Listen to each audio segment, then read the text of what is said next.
Hey Science Lifers, Mr. Alexander here with Willie Boy. Hope you guys are having a good day today. You went on to Google Classroom and you're starting to work on your ecosystem slides. I hope that's going pretty good for you. So if you have any questions, just email me and make sure you get those turned in on the Google Classroom. They're looking good. I already saw some this morning, so you guys keep it up. Hey, remember the other day we did a rain gauge, so let's check our rain gauge over here, see where we are. Okay, I'm just using my ruler and I'm going down, and I can see in there pretty good because the water from the rain's pretty clear. Looks like I got an inch, about 1.75 inches of rain we got here, so that's pretty good. So remember, rain is a very important part of our ecosystem. That's one of the abiotic factors. Also this fresh air, whatever, a little bit of sunshine coming in today, that kind of thing too. But let's look at this right over here. Look at this. This is kind of a phenomenon that happens.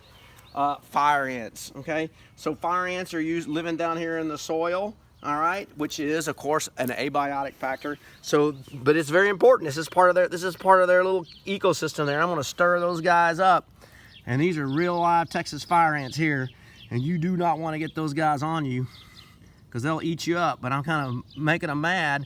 But what it is, they live down in the ground. When all that rain comes up, they got to build these little houses out of dirt. So that's an abiotic factor that they're doing there.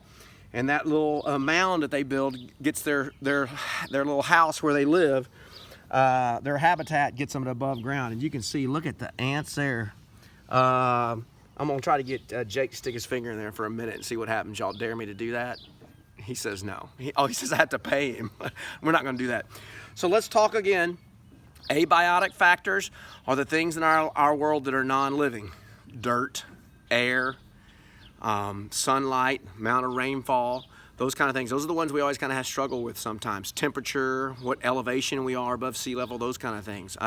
You know, if you go up to the mountains, you get to a certain level up in the sea, above the sea level, or to get to a point where the trees don't grow. They call it above the tree line. You know, 7,500 feet, somewhere in there is usually where it's 770. Not many places like that around here where we live, but hopefully we'll get to go to the mountains some this summer for sure. And those are some of our abiotic factors. Biotic factors, those are the easy ones. Look at all these ants, grass, us, things of that nature that we're thinking about. So keep in mind what abiotic and biotic factors are. We talk about ecosystems, and we break down into the community, which is just the living things, the biotic factors.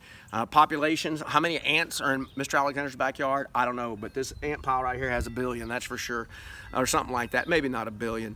But, and then we get all the way back down to talking about the species itself and fire ants. They're a species. They're not a very friendly species, and goodness gracious, I have no idea what purpose they serve, but there is something out there, I'm sure.